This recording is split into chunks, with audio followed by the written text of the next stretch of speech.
नमस्कार मित्रांनो, Mahadev Pawar blogs YouTube चॅनलवरती आपलं स्वागत आहे. आजचा आपला विषय आहे जुनी पेन्शन योजना, NPS, केंद्र शासनाने लागू केलेली UPS आणि राज्य शासनाने लागू केलेली UPS योजना. या योजनेचं अनालिसिस करणार आहे आपण आज. तर नेमकं या योजना काय आहेत, त्याच्यामध्ये कोणत्या कोणते लाभ आहेत कर्मचाऱ्यांना, कोणत्या कोणत्या बाबी आहेत, याचं आपण सविस्तरपणे विश्लेषण करणार आहे. तर मागच्या व्हिडिओमध्ये आपण राज्य शासनाने जी योजना सुधारित पेन्शन योजना लागू केली त्याबाबत 20/9/2024 रोजी शासन निर्णय निघाला होता. तर त्यावरती आपण शासन निर्णयाचं विश्लेषण करून माहिती दिलेली आहे. तर त्या व्हिडिओवरती कर्मचाऱ्याचे कमेंट्स आले की सर अजून बाकी सर्व योजनाची माहिती आम्हाला विस्तृत स्वरूपात द्या म्हणून. तर त्या बाबतीतच आजचा हा व्हिडिओ बनवलेला आहे. तर आजच्या व्हिडिओमध्ये आपण चार योजनेचा अनालिसिस करणार आहे.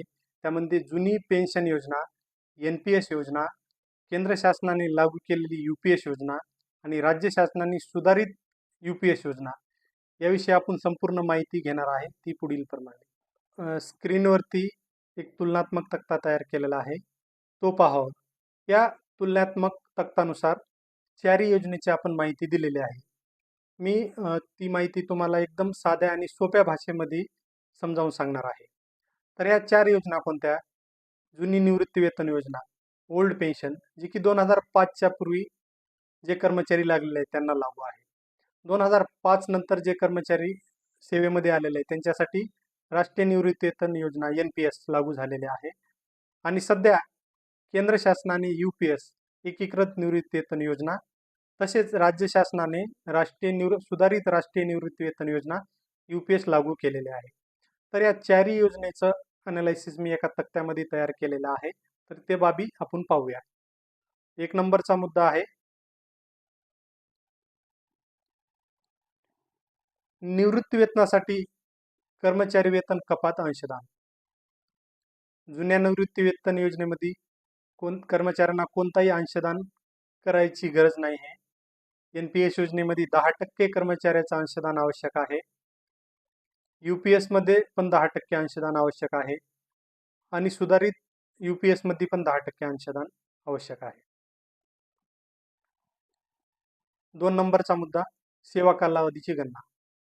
जुन्या पेन्शनमध्ये रुजू दिनांकापासून लागू आहे योजना ही, NPS मध्ये लागू नाही. केंद्र शासनाच्या UPS योजनेमध्ये जितकी वर्ष कपात तितकी सेवा, राज्य शासकीय NPS मध्ये जितके वर्ष कपात तितकी सेवा. 3 नंबर मुद्दा नियत वयोमानानुसार सेवानिवृत्त कर्मचाऱ्यांना 50% निवृत्ती वेतनासाठी किमान अर्थकारी सेवा.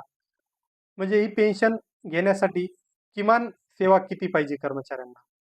तर जुन्या पेन्शनमध्ये 10 वर्ष सेवा आवश्यक होती. NPS मध्ये सेवेची कोणतीही अट नव्हती. केंद्राच्या नवीन UPS मध्ये 25 वर्ष सेवा आवश्यक आहे आणि 100% कपात पण आवश्यक आहे. तर राज्य शासनाच्या UPS मध्ये किमान 20 वर्ष सेवा आणि 100% कपात आवश्यक आहे. तर निवृत्ती वेतन किती आहे या योजनेमध्ये? जुन्या पेन्शनमध्ये शेवटच्या महिन्याच्या मूळ वेतनाच्या 50% प्लस DA. NPS योजनेमध्ये 40% NPS रक्कम निवृत्ती वेतन परतावा मिळणार आहे. म्हणजे जी NPS ची रक्कम आपली 100% आहे, 60% रक्कम आपल्याला विथड्रॉ करता येणार आहे आणि 40% रकमेतून आपल्याला पेन्शन मिळणार आहे. तर केंद्रीय UPS मधून शेवटच्या 12 महिन्याच्या सरासरी मूळ वेतनाच्या 50% प्लस DA. पण आपली जी अंशदान कपात झालेली आहे त्याच्यापैकी कोणती रक्कम आपल्याला परत मिळणार नाही.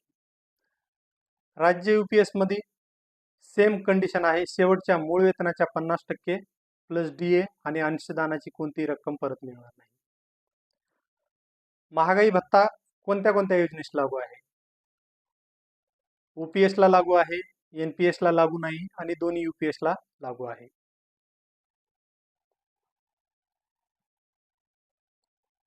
स्वच्छानिवृत्ती 6 नंबरचा मुद्दा. OPS मध्ये लागू आहे, NPS मध्ये लागू नाही. केंद्रीय UPS मध्ये अंशतः लागू आहे आणि राज्य UPS मध्ये अंशतः लागू आहे. म्हणजे यामध्ये जरी आपण स्वच्छानिवृत्ती घेतली तर आपलं अंशदान किती कपात झालेलं आहे त्यावर डिपेंड आहे की तुम्हाला पेन्शन किती मिळणार आहे. 7 नंबर, वेतन आयोग.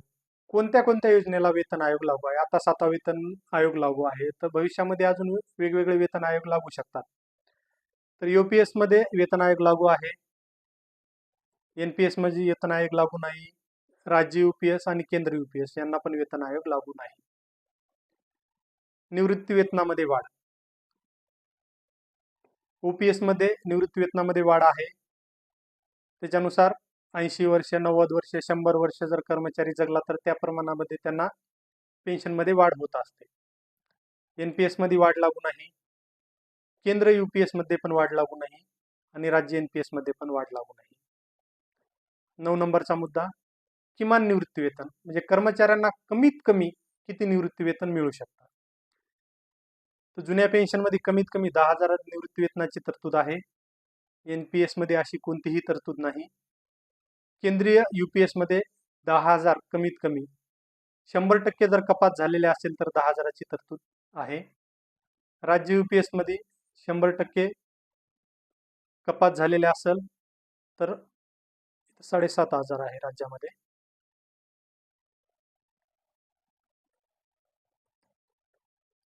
तर राज्य UPS मध्ये 7,500 तरतूद आहे. किमान निवृत्ती वेतन, तर याबाबत तुम्ही पाहू शकता. OPS मध्ये 10,000, NPS मध्ये कोणतीही तरतूद नाही. केंद्रीय UPS मध्ये 10,000 आणि राज्य UPS मध्ये 7,500. कुटुंब निवृत्ती वेतन. कुटुंब निवृत्ती वेतन 4 योजनेमध्ये लागू आहे. 11 नंबरचा मुद्दा, सेवा मृत्यू उद्यान. सेवा मृत्यू उद्यान 4 योजनेमध्ये लागू आहे. 12 नंबर मुद्दा, निवृत्ती वेतनाचे अंश राशीकरण. तर अंश राशीकरण OPS योजनेला लागू आहे. बाकी NPS, केंद्र UPS, राज्य UPS यांना लागू नाही. GPF ची सुविधा. 13 नंबर मुद्दा, जुन्या निवृत्ती OPS ला लागू आहे. NPS, केंद्र UPS आणि राज्य UPS यांना लागू नाही. 14 नंबर, कर्मचारी अंशदान रक्कम काढणे. तर OPS योजनेमध्ये GPF ची सुविधा होती. तर कर्मचारी GPS अंशदान आपल्या गरजेनुसार काढता येतं आणि सेवेच्या शेवटी पण जेवढी रक्कम जमा आहे ती काढता येते. NPS योजनेमध्ये कर्मचाऱ्याला 25% हिस्सा सेवेमध्ये 3 वेळा काढता येतो. कर्मचाऱ्याच्या हिस्स्यापैकी 25% रक्कम. केंद्र UPS योजनेमध्ये रक्कम काढता येणार नाही. राज्य UPS योजनेमध्ये पण रक्कम कर्मचाऱ्याची काढता येणार नाही. तर अशा पद्धतीनं मी 4 योजनेचं एकत्रित सोप्या भाषेमध्ये तुलनात्मक तक्ता तयार केलेला आहे. तुम्हाला समजेल अशा पद्धतीने मी सांगितलेला आहे.